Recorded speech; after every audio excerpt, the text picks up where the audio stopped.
Selamat datang kembali di kuliah TK2105 Statistika Teknik Kimia dari Program Studi Sarjana Teknik Kimia ITB. Ini adalah segmen kedua dari estimasi parameter dengan menggunakan metode regresi linear. Dalam video segmen kali ini kita akan membahas mengenai mutu dari hasil regresi. Yang dimaksud dengan mutu di sini adalah seberapa dekat hasil regresi kita dengan data pengukuran. Mari kita mulai. Selamat datang kembali di kuliah Statistika Teknik Kimia dari Program Studi Sarjana Teknik Kimia ITB. Dalam micro lecture ini kita akan membahas mengenai mutu hasil regresi. Pertama kita bahas konsep kecocokan dengan data atau goodness of fit, di mana kedekatan kurva regresi dengan titik-titik data pengukuran mencerminkan kualitas hasil regresi atau goodness of fit tersebut. Anda perhatikan di sini adalah hasil pengukuran massa per butir permen coklat yang dikorelasikan dengan panjang per butir permen coklat. Jadi data ini diukur oleh mahasiswa saya pada tahun ajaran yang lalu. Dan di sini data tersebut kami coba untuk hampiri dengan suatu kurva regresi yang berupa garis lurus, ya berwarna orange ini.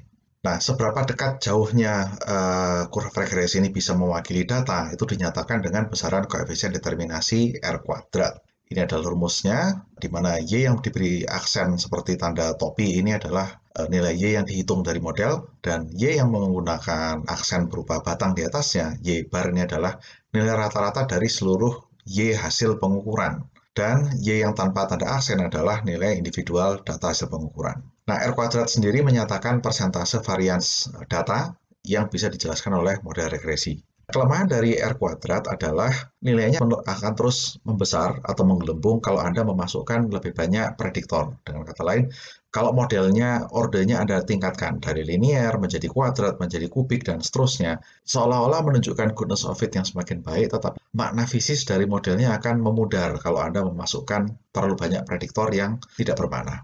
Nah, untuk mengatasi hal tersebut, maka kita bisa menggunakan adjusted coefficient of determination, R kuadrat adjusted, ya. Besaran ini memperhitungkan apakah kita terlalu banyak memasukkan prediktor di dalam model. Dan ini adalah rumus R kuadrat adjusted. R kuadrat di sini adalah sama dengan yang ada di atasnya. N adalah jumlah titik data yang kita ukur, dan K adalah jumlah prediktor di dalam model. Sebagai contoh, model yang atas ini prediktornya hanya satu, yaitu X saja. Dan yang bawah prediktornya ada dua, yaitu X dan X kuadrat. Jadi yang bawah ini adalah suatu model yang ordernya lebih tinggi. Nah, jika R kuadrat dan R kuadrat adjusted untuk data yang di atas ini dihitung, maka kita mendapatkan hasil demikian, ya. Memang seringkali kita akan mendapatkan situasi di mana R kuadrat adjusted lebih kecil daripada R kuadrat. Nggak apa-apa, asalkan selisihnya tidak terlalu besar. Kalau R kuadrat adjusted-nya terlalu jauh lebih kecil, maka artinya terlalu banyak prediktor yang tidak bermakna di dalam model Anda. Maka Anda harus menyederhanakan modelnya. Oke, sekarang bagaimana interpretasi koefisien korelasi dan determinasi? Yang koefisien korelasi diberi simbol R dan determinasi R kuadrat, di mana koefisien korelasi adalah akar dari koefisien determinasi. Contoh yang pertama adalah di mana datanya dihampiri dengan sangat baik oleh kurva regresi, ditunjukkan oleh R kuadrat maupun R yang nilainya sangat tinggi. Di atas 90% itu bisa dianggap sangat bagus, ya. Berikutnya, ini juga masih menunjukkan korelasi, tetapi goodness of fit-nya tidak sebagus yang nomor satu. Artinya, persentase dari varians data yang bisa dijelaskan oleh model itu lebih kecil daripada situasi yang pertama. Yang ketiga, ini adalah situasi di mana tidak ada korelasi sama sekali antara Y dengan X. Anda tidak bisa memfit atau menghampiri data tersebut dengan kurva regresi apapun, yang ditunjukkan dengan koefisien korelasi maupun determinasi bernilai 0. Yang ini menunjukkan korelasi yang hampir sempurna. Jadi R kuadratnya bernilai 1, koefisien korelasinya bernilai minus 1. Artinya korelasinya sempurna dengan nilai gradien yang negatif. Dan yang terakhir, ini kalau Anda lihat korelasinya kuat sekali antara Y dengan X. Hanya saja korelasinya tidak linear. Karena itu kalau Anda paksakan melakukan regresi linear terhadap data ini, Anda akan mendapatkan nilai R kuadrat yang jelek sekali. Cara berikutnya untuk menyatakan mutu hasil regresi adalah dengan menghitung selang keyakinan dan selang prediksi dari kurva regresinya. Semakin sempit kedua selang ini, maka artinya semakin baik penghampiran data oleh kurva regresi Anda. Confidence interval atau selang keyakinan ini menyatakan selang yang berisikan nilai sejati rata-rata Y untuk suatu nilai X tertentu.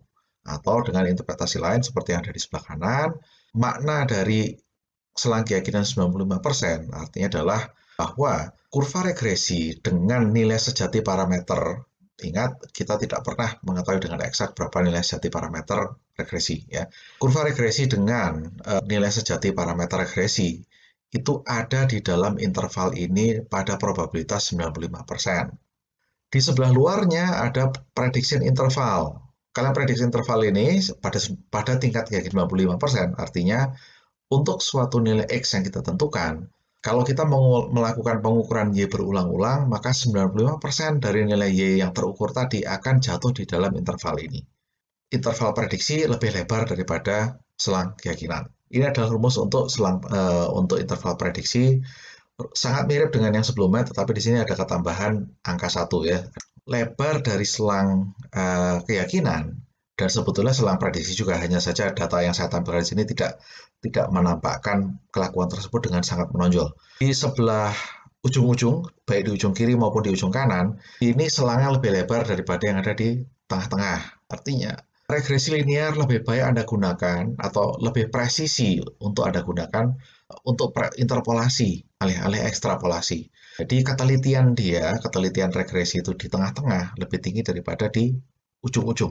Pada saat Anda menggunakan regresi untuk meramalkan kelakuan di luar range variabel terukur, berhati-hatilah karena Anda akan berhadapan dengan confidence interval yang semakin lebar. Ke kanan melebar, ke kiri pun juga melebar. Dan yang terakhir, selain dari kurva regresi sendiri, parameter regresinya, misalkan Anda menggunakan persamaan linear Y sama dengan MX tambah C ya, gradien maupun interceptnya dua-duanya memiliki ketidakpastian karena kedua-duanya dihasilkan dari pengukuran variabel acak yang pasti mengandung ketidakpastian. Nah, ini adalah selang keyakinan untuk beta 0 untuk gradien, dan yang ini adalah selang keyakinan untuk intercept. Semakin lebar selang keyakinannya, maka ketidakpastian hasil perkiraan beta 0 dan beta 1-nya semakin tinggi. Goodness of fit-nya semakin rendah. SB0 dan SB1 masing-masing adalah galat baku atau standard error dari parameter tersebut. Lagi-lagi silakan Anda pause and replay lagi video ini untuk menyimak lebih teliti rumus-rumus ini. Di dalam segmen berikutnya, saya akan membahas beberapa tips untuk melakukan regresi linear secara lebih cermat. Oke, terima kasih atas perhatian Anda dan sampai jumpa di kesempatan berikutnya.